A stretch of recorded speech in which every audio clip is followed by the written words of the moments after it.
我的英文一直考得不好，我考了3年，until 那个人跟我讲，如果今年你还考不好，我会给你那个 diploma cert。我在考试跟我在写作业的时候，我每次都会想着，为什么只有一个标准的答案？为什么只有这个答案才是大家接受的？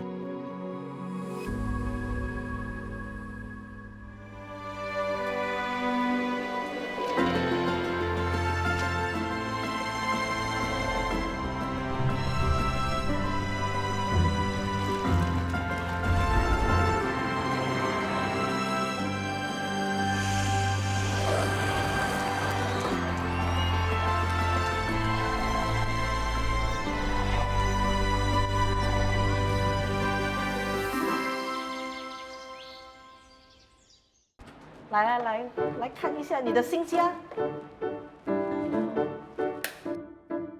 这里做了2个 spotlight，Invisible Grill 是2个礼拜前上的，地方就是 dining area。这个设计就是这个。嗨，我是 Joyce 林彦信，我是一名室内设计师，我已经创业了4年了。开这 Coffee Light 的时候，你晚上看电影的时候，你会比较 cozy。PSLE 我考了101分。O Level 英文我考了3年才及格，读书我真的很不喜欢。我们走进去看你的孩子的卧室。新加坡小学在1992年到2008年期间实行小4分流制度，成绩最优秀的学生进入 EM1， 而成绩不理想的就打入 EM3。那时候我换了学校，校长问我到底要 EM2 还是 EM3？ 我第一句话就跟他讲我要去 EM3。因为我知道 EM2 很压力，读书对我来讲是挺压力的，因为挺多东西读，然后很多东西要背，然后每次都有考试。我最讨厌语言，尤其是中文跟英文，很多单词都是一样的音，可是写法都不一样。然后华语更惨，更多笔画要写，就是10倍，真的10倍。在 EM3 源流，林延信可以跟着适合自己的步伐学习，但是 EM3 的标签始终带来了困扰。因为我们学习不好啊，因为我们的班上很多坏学生，所以东西不见了还是什么，一定是我们拿的。有一次，有一个班的学生的钱不见，第一个矛头就指向我们。在收我们的 cupboard 到底有没有拿？最后发现不是我们拿，我们也没有计较，因为我们知道就是这样，我们就是 accept 它咯。即使我们学习不好，不代表品性不好。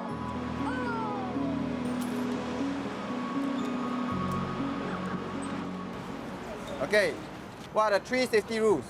First one, I must be able to see you. You must be able to see me. 这条铁路绿色走道，每逢星期5到星期天，都会迎来一群活泼可爱的小朋友前进森林。这一片大自然，就是森林学校的所在地。我是郭志胜，我今年32岁，我是新加坡第一所森林学校的创办人。Look as you cross. 我们的森林学校已经创办了差不多6年了，现在有大概80个学生。森林学校是通过在户外林地里，借着玩耍和动手练习的方式教育孩子。大自然就是他们的课室，透过与大自然的联系，培养一种更独立、由孩子主导的学习方式。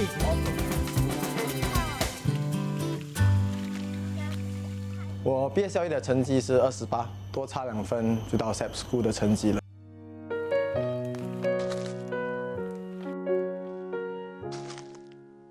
我在中学的时候就看一部电影叫《Black Hawk Down》，然后那部电影拍到的是在索马利亚的一些孩子，他们经历的那些贫穷、战争，牺牲了很多生命。我觉得那时候的我就开始有点懊恼，就一直在思考世界的问题啦，跟人到底是生出来做什么。我自己有很多不同的思想的想法了。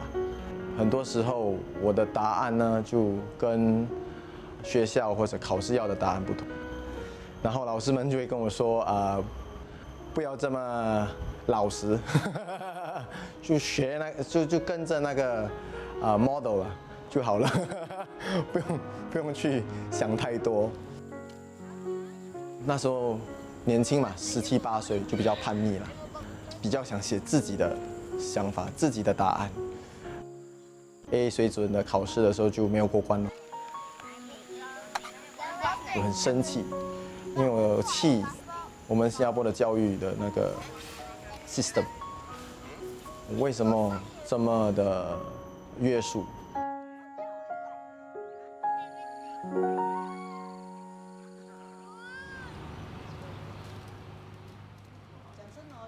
林延信是家中的长女，她还有一名妹妹和一名弟弟。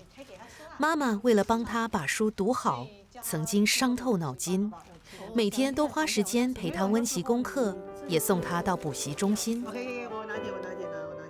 我很大的压力，因为他很难教啊。那时候，因为他吸收不了，所以我很难教他。也是帮忙啦，就是一起读咯。我读书的时候读得很压力啊，我妈妈看了也是心痛。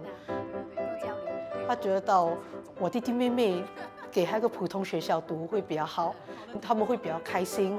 可能他觉得我是一个素材，这东西不可以用 ，OK， 但是弟弟妹妹就不要做了。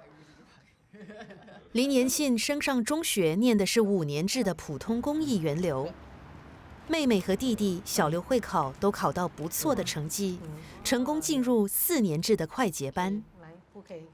大姐课业不是很好，所以她就去了 IT。当我补习的时候，有个补习老师跟我讲，周末你不要读书，你要像你大姐这样进 IT。那我就很气愤，因为大家都没错 ，IT 也是一个学校啊，也是一个可以进步的啊，也是可以学习的一个地方啊。我觉得 public 对 EM 区有偏见，因为他们觉得 EM 区就是坏学生，不会读书，还是流氓之类的。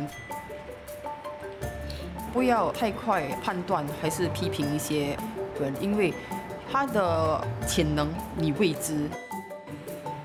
哦，可以。到啊。7岁的时候 ，11小5啊，所以有创的巅峰，我是担心 ，I think competing with 3个人他小时候很好动啊，他就参加武术，来参加这里那个学校的啦啦队，而不是给他保，就叫他去参加这些。郭志胜从小学到中学，学业成绩一直不错 ，A 水准却栽了个跟斗，不及格。我一生中没有在考试中不过关 ，A level 是我真正第一次在国考里面不过关，也就意思说我上不了大学。这个打击对郭志胜非常大，最担心他的就是妈妈。他觉得进不了那个政府的那2、3间大学，他觉得就低人一等，因为他那一次失败，他觉得他输人了，就变成自暴自弃。我说你不要这种想法，跌倒再站起来啦，是不要这样输不起这样。我忧郁症开始越来越严重，每天晚上都在外面都喝了很多酒，喝了以后会哭会闹。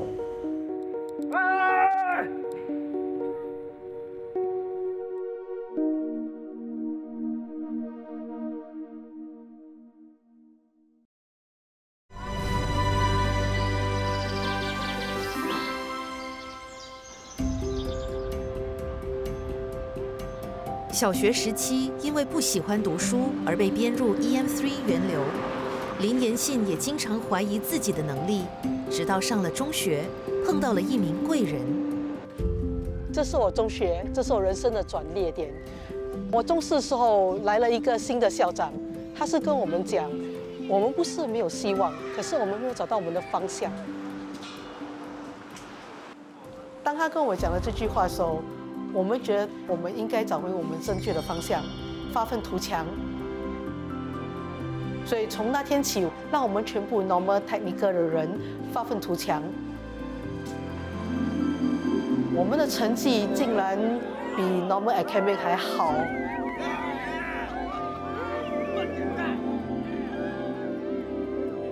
这是我第一次赢人家，我从不是很好的成绩拿到 Top 10 for 那年的考试。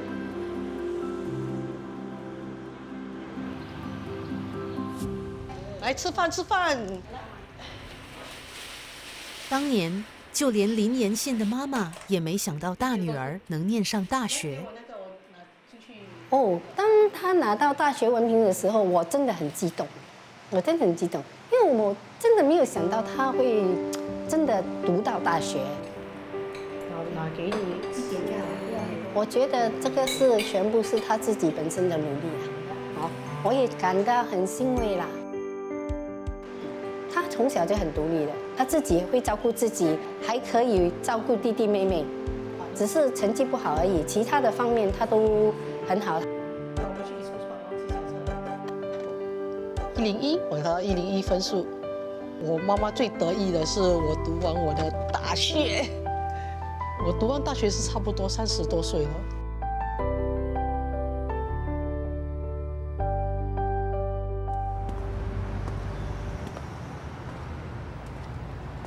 郭志胜重考 A 水准毕业后，跟朋友合作儿童体育的生意，但是过程并不愉快。为了减压，他开始戒酒消愁。所以这个canal其实就是我那时候忧郁症的时期，almost每天晚上都会喝酒，所以我就来到这里，在这边就有点发酒疯了。所以发酒疯的时候，喝酒的时候，通常喝太多的时候就会开始哭，开始有点闹了，然后有时候会喊一下，喝到不省人事啊。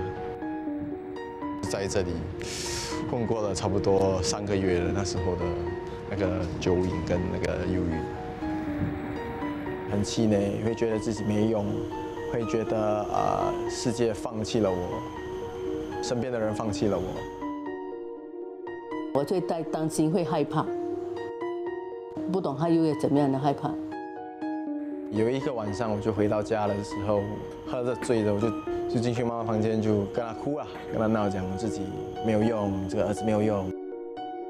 他一直认为没有人关心他，其实我们有在关心他。我妈妈就说了一句话：我不管你是做好事还是做坏事，我不管你赚多少钱，我不管你多成功或多失败，最重要的是你开心吗？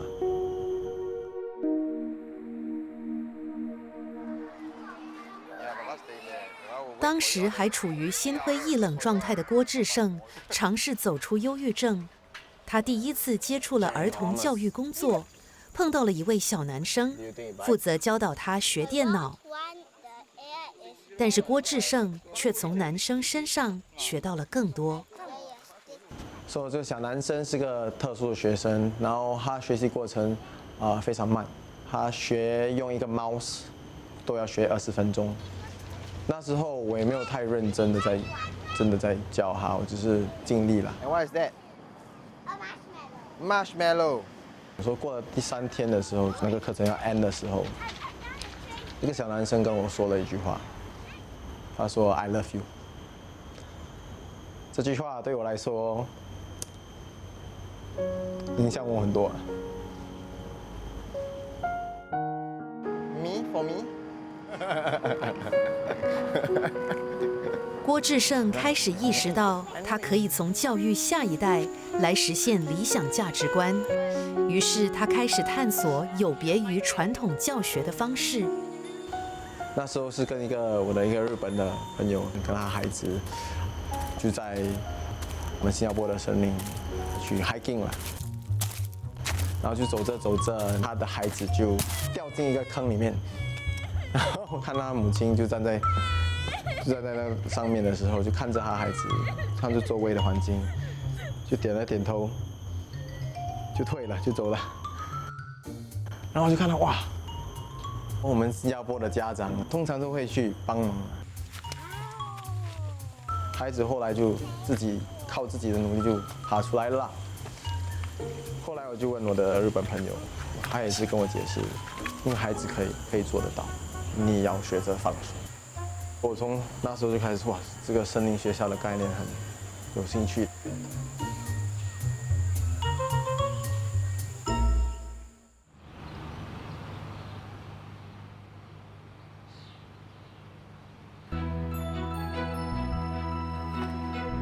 我不喜欢读书，可是我喜欢画画，所以当我开在 IT， 我就选了 drafting 这个科系去读。因为不用考试，人只是画图，所以我不用真的是写英文啊、grammar 啊、vocab 那些东西，全部都不需要读。林延信选修了室内设计大专文凭，但是要毕业，他还是逃不了得战胜英文，起码得及格才行。我的英文一直考得不好，我考了3年。until 那个人跟我讲，如果今年你还考不好，我会给你那个 diploma cert。可是给我一定要努力，所以我努力考试。最后1年的时候，我考到很好的成绩，我终于 pass 了。那我就拿给那 admin 讲，我终于 pass 了，我可以用我的本事而拿到我的 diploma cert。不是读书的料，只要愿意付出更多的努力，还是可以有所成就。每越过一次难关，林延信也就更坚定自己的价值所在。有些人真的很会读书，有些人真的是不太会读书，所以最重要是要找到你自己喜欢的东西，你的强项。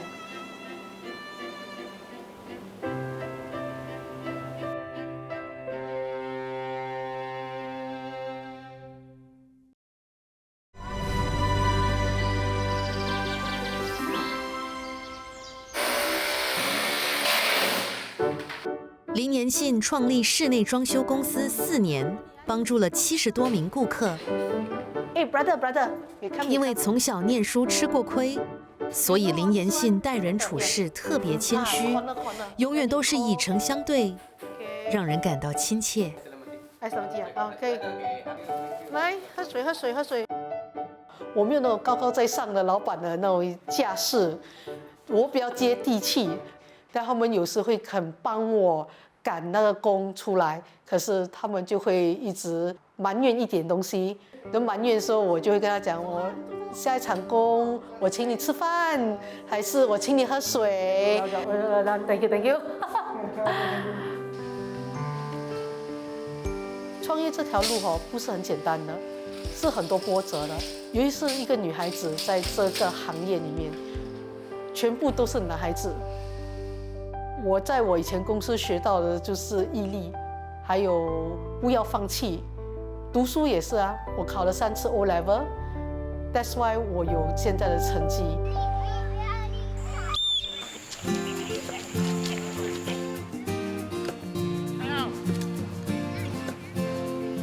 I am junior coach here. We look out for children and then watch out what the fighting winners top 10. Yeah, okay, go. Give me grapes, huh?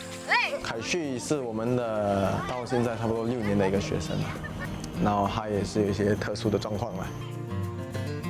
刚加入的时候，他是都不会上一些比较高的石头啦，他跟我们待了差不多3个月的时间。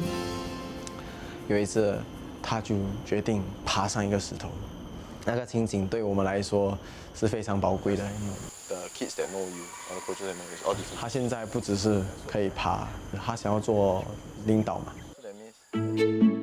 森林学校的开放式教育提倡孩子们从失败中学习，重建信心。这个学习模式也和郭志胜的成长经历似曾相似。失败是成功之母嘛，对吗？我在 A level 失败的时候，或者我出来开始起步做自己的生意的时候，的那些挫折跟失败，教到了我很多怎么去放手。放手的时候，其他的机会会浮现出来给你。小时候的郭志胜因为固执、坚持己见，不懂得梳理情绪，变成了一位愤世嫉俗的青年。但现在的他，从大自然、从失败中，重新找到了新的人生体会。每个孩子在森林学校的过程，不是每次都是开开心心的，有时候因为吵架，或者那天刚好心情不好，我会跟他们说，这个其实是很重要的过程，因为一个人的人生的过程里面都有这些情绪，而我们怎么去面对这个情绪是非常重要的。有时有伤心，有时有开心，这样才是真正的一个 balance 的一个人啊。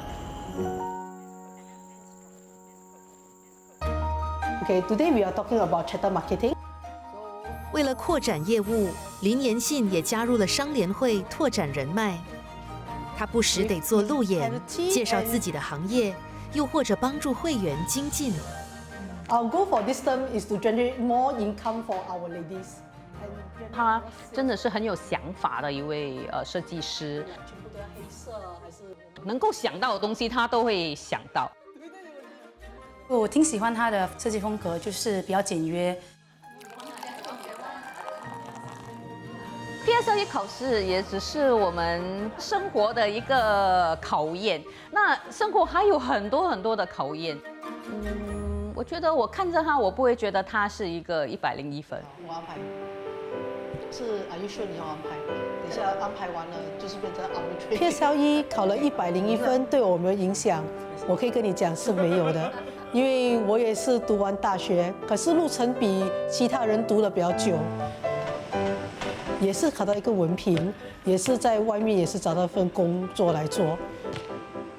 最重要是你有毅力、有耐力，什么都可以达成。